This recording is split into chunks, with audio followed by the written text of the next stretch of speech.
નમસ્કાર મિત્રો, હું છું હેતલ દવે અને આપ મારી સાથે સાંભળી રહ્યા છો સરદાર પટેલ યુનિવર્સિટી દ્વારા સંચાલિત community radio station radio campus 90.4 FM. મિત્રો, આપ જાણતા હશો કે તારીખ 12 નવેમ્બરના રોજ વિશ્વ ન્યુમોનિયા દિવસ તરીકે ઉજવાય છે.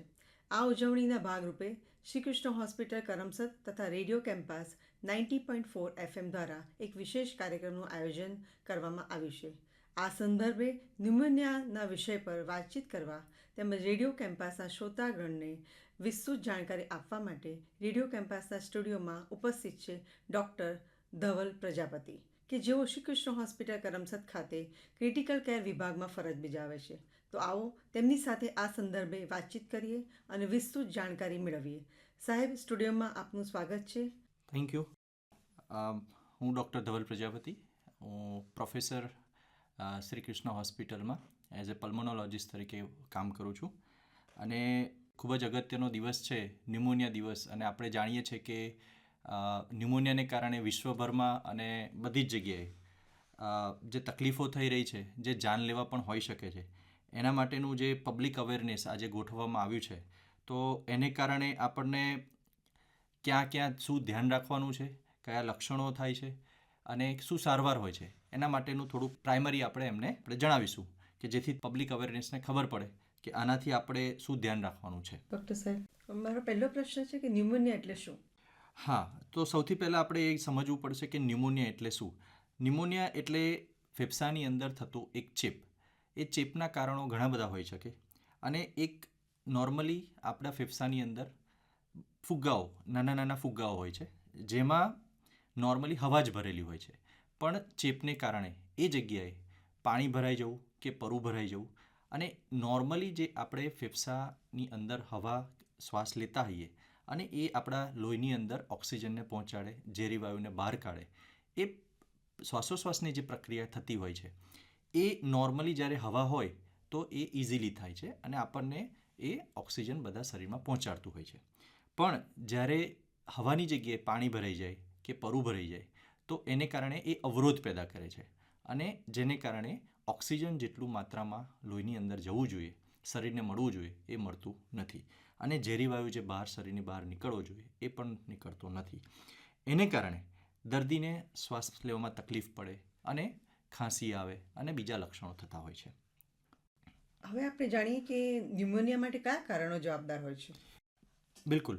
આમાં ન્યુમોનિયા થવાના કારણોમાં ખાસ કરીને એક તો જે ઉંમર કે નાના બાળકો, જે બાળકોની ઉંમર 5 વર્ષથી નાની હોય અથવા ઉંમરલાયક માણસો કે જેમની ઉંમર 65 વર્ષથી વધારે હોય, એ લોકોમાં ખાસ કરીને ન્યુમોનિયા થવાના રિસ્ક ફેક્ટર રહેતા હોય છે.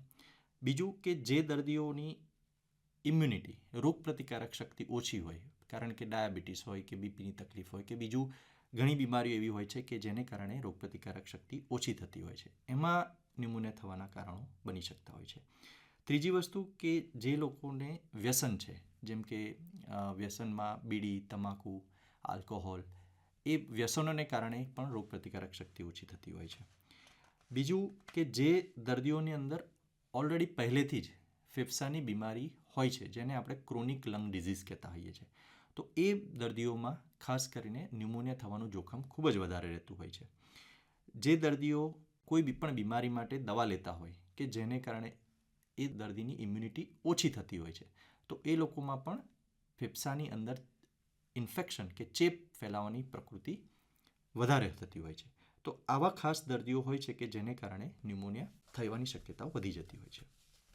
શ્રોતા મિત્રો, આપણે હમણાં જાણ્યું કે પલ્મોનોલોજીસ્ટ ડૉક્ટર ધવલભાઈ પાસેથી કે ન્યુમોનિયાના કારણો કયા જવાબદાર છે. હવે આપણે જાણીએ કે શા કારણે ન્યુમોનિયા થાય છે. હા, તો જેમ મેં કીધું એ પ્રમાણે કે જે દર્દીઓની ઇમ્યુનિટી અને બીમારી હોય અને જે લોકો વધારે વલ્નરેબલ છે કે જેમાં ન્યુમોનિયા થવાના કારણો રિસ્ક વધી જતા હોય છે, એમાં ખાસ કરીને બેક્ટેરિયા, વાયરસ, ફંગસ, આ જીવજંતુને કારણે ન્યુમોનિયા થવાના શક્યતાઓ વધારે છે. એમાં બેક્ટેરિયામાં ખાસ કરીને સ્ટેપ્ટોકોકલ છે કે સ્ટેફોઇલોકોકસ છે, આ બધા ટાઈપના બેક્ટેરિયા વધારે થાય. જ્યારે ખાસ કરીને અત્યારની ઋતુ આપણે કહીએ કે જે ચોમાસું પતે અને શિયાળો ચાલુ થતો હોય છે, તો આ દરમિયાન જે વાતાવરણની અંદર જે બેક્ટેરિયાનું પ્રમાણ વધી જતું હોય છે અને સાથે સાથે ઇમ્યુનિટી પણ ડાઉન જતી હોય છે, તો એમાં બેક્ટેરિયાને કારણે કે વાયરસ, ખાસ કરીને વાયરસ અત્યારે જેમ આપણને થોડા વર્ષો પહેલાં આપણને ખૂબ જ ગંભીર વાયરસનો આપણને રોગ પ્રતિકારક શક્તિ ઓછી થવાને કારણે અને એ રોગ ફેલાયો જેને કે આપણે COVID-19 ન્યુમોનિયા કહેતા હતા. એવા જ બીજા ઇન્ફ્લુએન્ઝા વાયરસ છે. એ પ્રકારના વાયરસ કોમનલી આપણા બોડીની અંદર આવી અને ઇન્ફેક્શન કરતા હોય છે.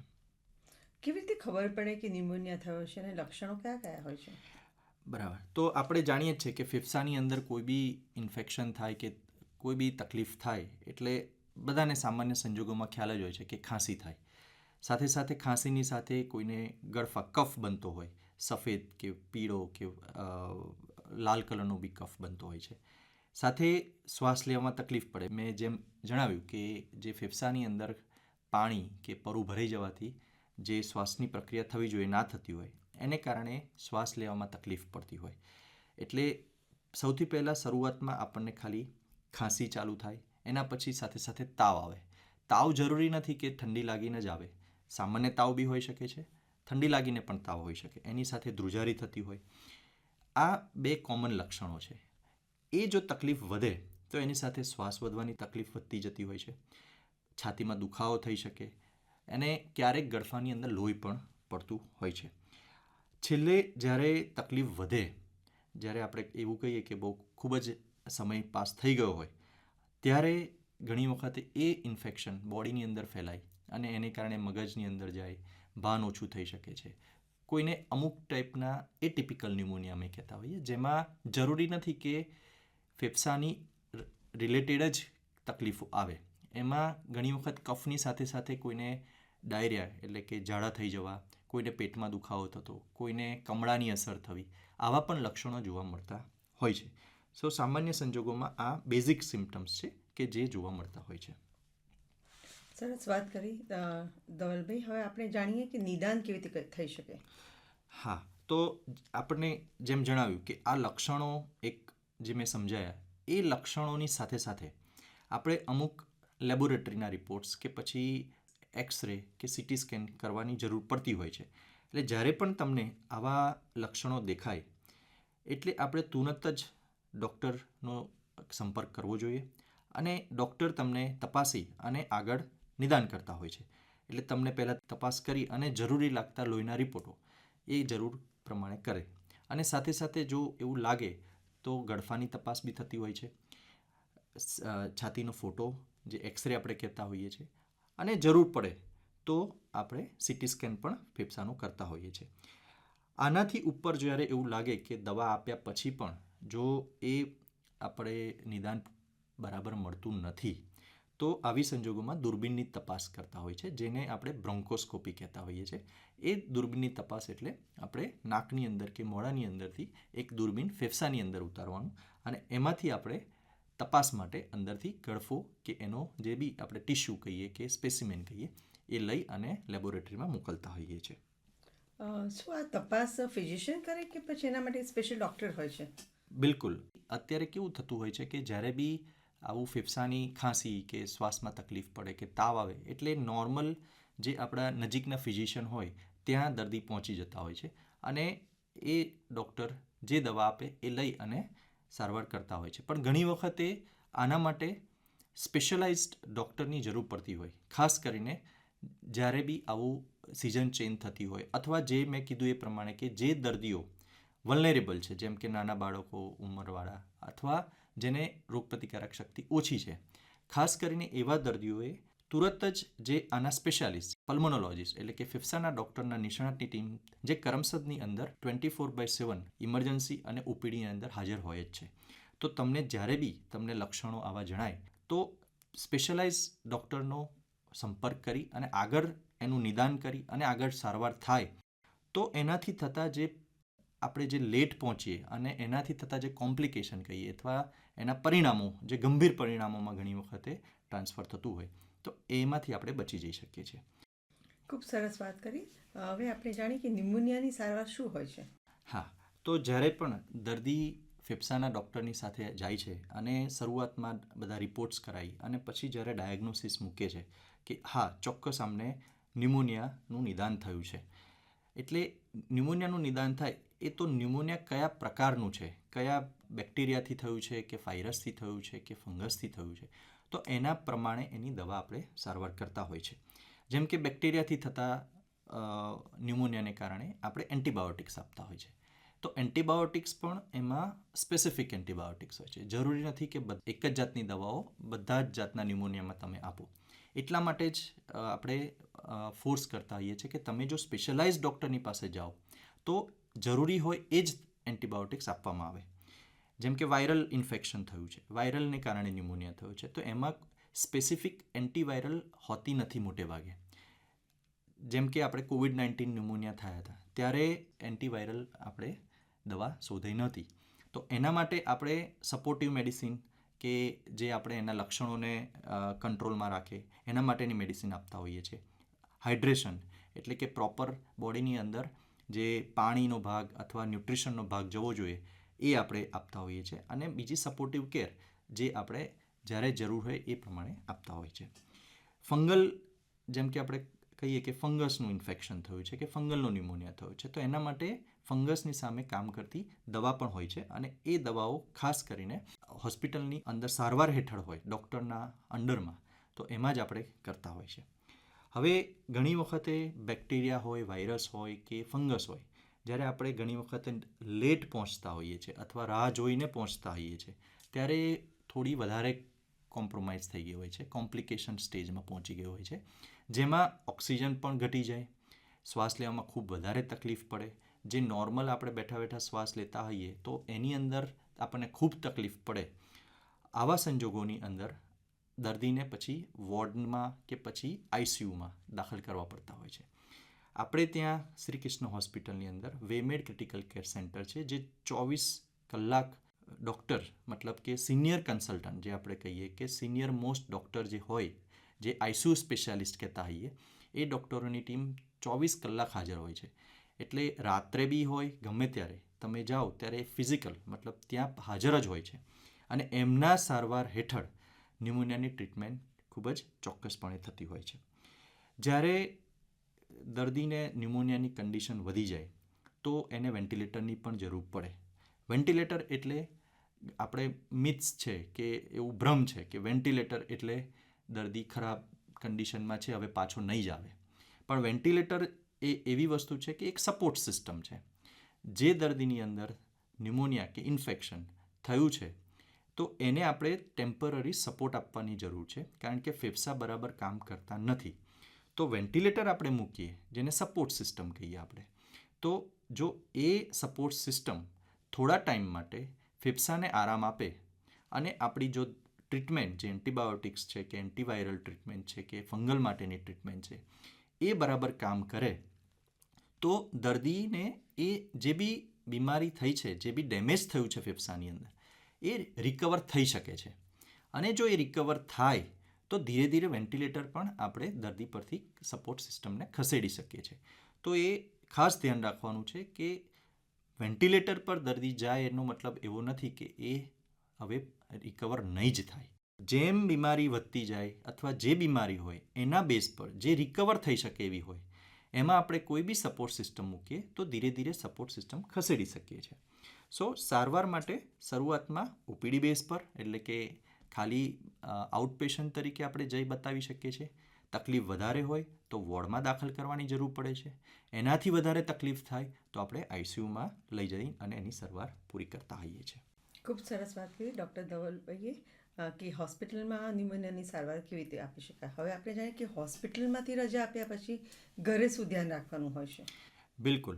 હવે આપણું જે ટાર્ગેટ છે કે આપણે હોસ્પિટલની અંદર દાખલ થયા, દવા આપી, સારું થઈ ગયું અને ઘરે ગયા, પછી એવું નહીં માની લેવાનું કે હવે આ બધું જ સરસ થઈ ગયું છે, હવે હું ફ્રી. પણ એકચ્યુઅલી આપણે ઘરે ગયા પછી પણ ખૂબ જ તકેદારી રાખવી પડતી હોય છે. જેમ કે નિયમિતપણે ડૉક્ટરે પ્રિસ્ક્રાઇબ કરેલી જે મેડિસિન છે એ રેગ્યુલરપણે લેતા રહેવું પડે. એને વચ્ચેથી બંધ ના કરી દેવી જોઈએ.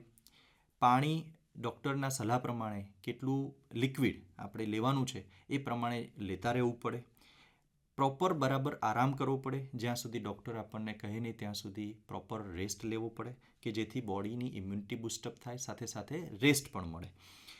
જરૂર પડે તો આપણે ડૉક્ટરનો ગમે ત્યારે સંપર્ક બી કરી શકીએ. જેમ કે જ્યારે આપણને એવું લાગે કે મને ખાંસી વધી ગઈ છે, કે શ્વાસ લેવામાં વધારે તકલીફ પડી રહી છે, અથવા તાવ પાછો આવ્યો, અથવા તાવ મટતો જ નથી, તો આપણે તરત ડૉક્ટરની ઇમિડિયેટલી સલાહ લેવી જોઈએ કે આમાં હવે આગળ શું કરવું જોઈએ આપણે. હવે આપણે જાણીએ કે ન્યુમોનિયા સામે રક્ષણ માટે શું ધ્યાન આપવાનું હોય છે. બરાબર. સો આની અંદર આપણે ખાસ જેમ કીધું કે ન્યુમોનિયા એક સામાન્ય રીતના બી આવી શકે છે અને ગંભીર પરિસ્થિતિમાં બી કન્વર્ટ થઈ શકે છે.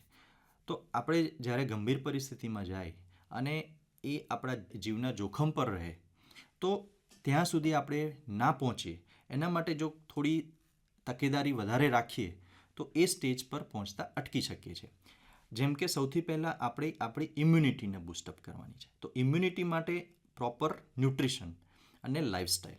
સો ન્યુટ્રિશનમાં આપણે સમતોલ આહાર, જેની અંદર ફ્રૂટ્સ પણ, લીલા શાકભાજી, જે રાઈસ છે, નટ્સ છે, પ્રોપર કઠોળ કહીએ આપણે, જેની અંદર ખૂબ જ પ્રમાણમાં પ્રોટીન રહેલું છે, તો એ બેલેન્સ ડાયટ આપણે લેવું જોઈએ.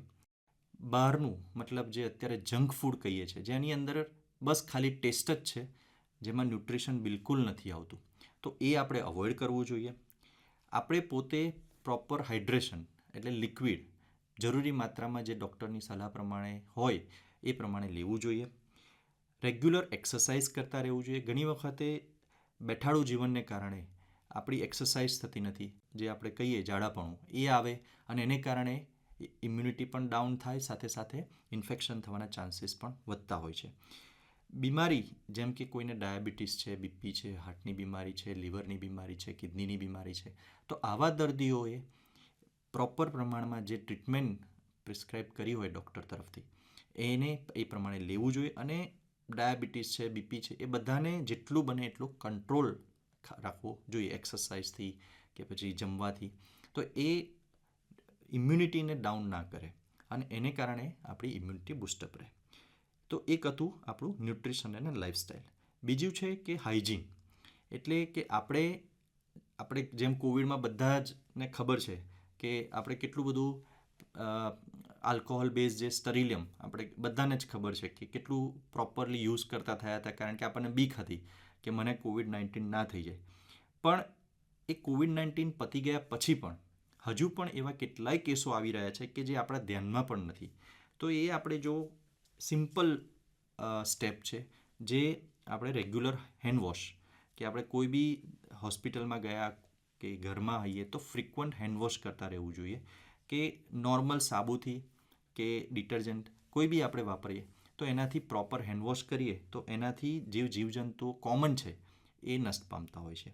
બીજું કે જ્યારે પણ આપણને ખાંસી આવતી હોય કે આપણે બીમાર હોઈએ તો આપણે ઓલવેઝ માસ્ક પહેરવો જોઈએ કે હેન્ડકરચીફ રાખી અને માઉથને ઢાંકવું જોઈએ, કે જેથી ખાંસી કરતી વખતે, કારણ કે બેક્ટેરિયા, વાયરસ છે એ આવી રીતના જ ફેલાતા હોય છે, તો આપણે એને ઢાંકીએ તો બીજાને સ્પ્રેડ થતો અટકાવી શકીએ છીએ. ઘરની અંદર વેન્ટિલેશન પ્રોપર, મતલબ કે બારી બારણા છે, દરવાજા છે, એ થોડું ઓપન રાખવા જોઈએ, કે જેથી હવાની અવર જવર પ્રોપર થાય તો એકની એક જગ્યાએ જે ભેજ છે કે બેક્ટેરિયાનો પ્રવાહ છે એ અટકાવી શકીએ છીએ. બને ત્યાં સુધી સ્મોકિંગને અવોઇડ કરવી જોઈએ, કે જેને કારણે આપણને ખ્યાલ જ છે બધાને કે સ્મોકિંગ, જે બીડી, સિગરેટ, તમાકુને કારણે ફેફસાને નુકસાન પહોંચતું જ હોય છે, અને એને કારણે ન્યુમોનિયા થવાની શક્યતાઓ વધી જતી હોય છે. બીજું કે હાઇજીનની અંદર આપણે ખાલી આપણું નહીં, બીજા બધાને પણ આપણે સમજાવવા જોઈએ કે કયા કયા સ્ટેપ્સ લેવાથી ન્યુમોનિયાની તકલીફ થતી હોય તો એને આપણે અટકાવી શકીએ. જે બી દર્દીઓ આપણે જેમ કે ક્રાઉડ પ્લેસમાં જતા હોઈએ, જેમ કે મંદિરમાં છે કે કોઈ ફંક્શનમાં ગયા હોઈએ, તો જ્યારે પણ જઈએ ત્યારે બને ત્યાં સુધી માસ્ક પહેરવો જોઈએ, અથવા જે બીમાર દર્દીઓ છે એના ક્લોઝ કોન્ટેક્ટમાં આવવાનું અટકાવવું જોઈએ. ત્રીજું કે જે વલ્નરેબલ દર્દીઓ છે, જેમ કે બાળકો છે નાના, 5 વર્ષથી નાના છે, ઉંમરવાળા વડીલ છે, જેમ કે 65 વર્ષથી ઉંમરની લોકો છે, જેમને જૂની બીમારીઓ છે, તો એ લોકોએ માટે વેક્સિન એટલે રસી એ પણ અવેલેબલ છે. તો આવા દર્દીઓને ખાસ કરીને વેક્સિન પણ લેવી જોઈએ, જેમાં બેક્ટેરિયાની વેક્સિન આવતી હોય, ન્યુમોકોકલ કહેતા હોઈએ છીએ આપણે, ઇન્ફ્લુએન્ઝા જે વાયરસથી થતો રોગ છે એનાથી બી આપણે વેક્સિન લઈએ તો જેમ COVID-19ની પણ વેક્સિન આવી હતી. તો વેક્સિનેશન પણ એક આપણું રોગપ્રતિકારક શક્તિ વધારવા માટેનું એક સાધન છે અને એનાથી ન્યુમોનિયા થવાના ચાન્સીસમાં 60-70% જેટલો ચાન્સ ઓછા થઈ જાય છે. સો વેક્સિનેશન, હાઇજીન મેન્ટેન કરીએ આપણે, આજુબાજુનું વાતાવરણને ચોખ્ખું રાખીએ અને જો ન્યુટ્રિશન અને લાઇફસ્ટાઈલ આપણે ચેન્જ કરીએ તો ઘણો ખરો ભાગ આપણે અટકાવી શકીએ છીએ. ખૂબ જ ઇન્ફોર્મેટિવ વાત જણાવી. હવે આપણે જાણીએ કે કોઈ સ્પેશિયલ માણસોમાં ધ્યાન રાખવું જરૂરી છે. બિલકુલ.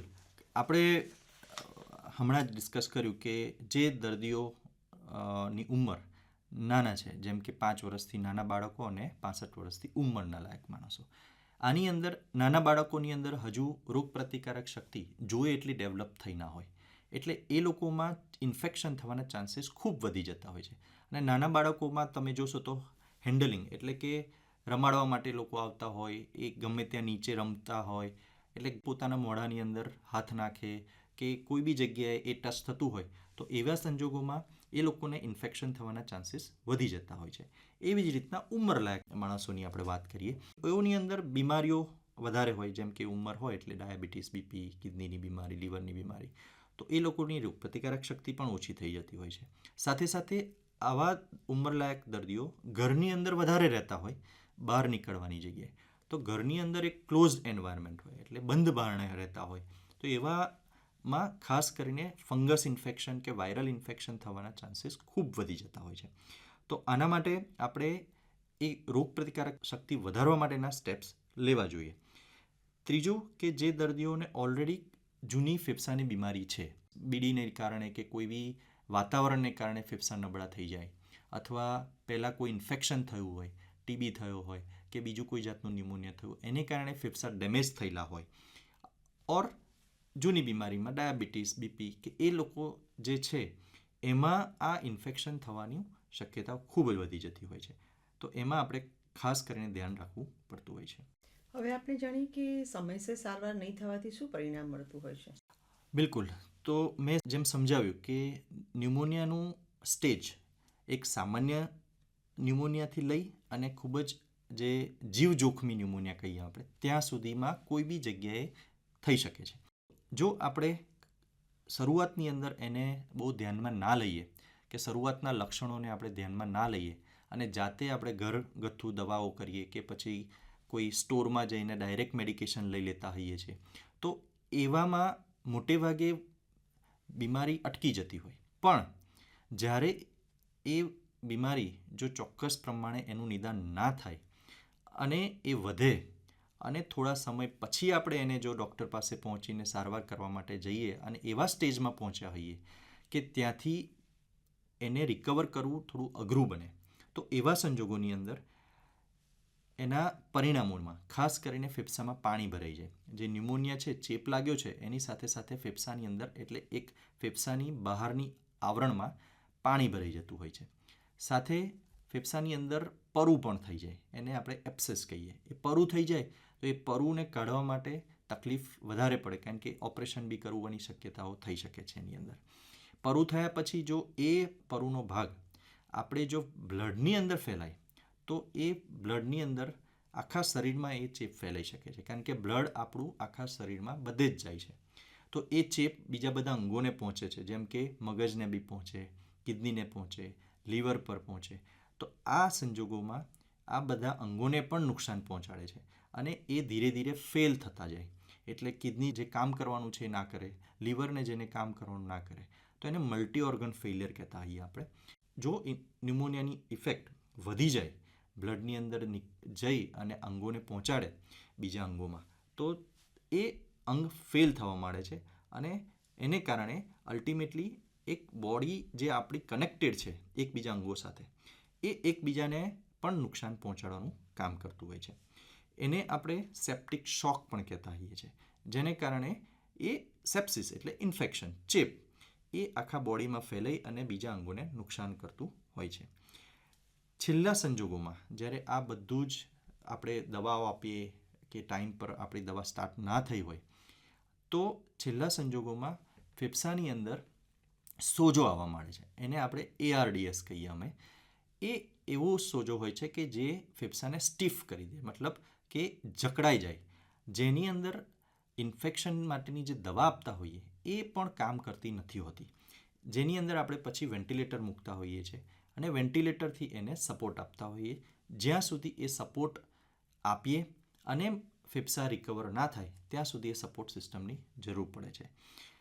ઘણી વખતે એવું પણ જોતા હોઈએ છીએ કે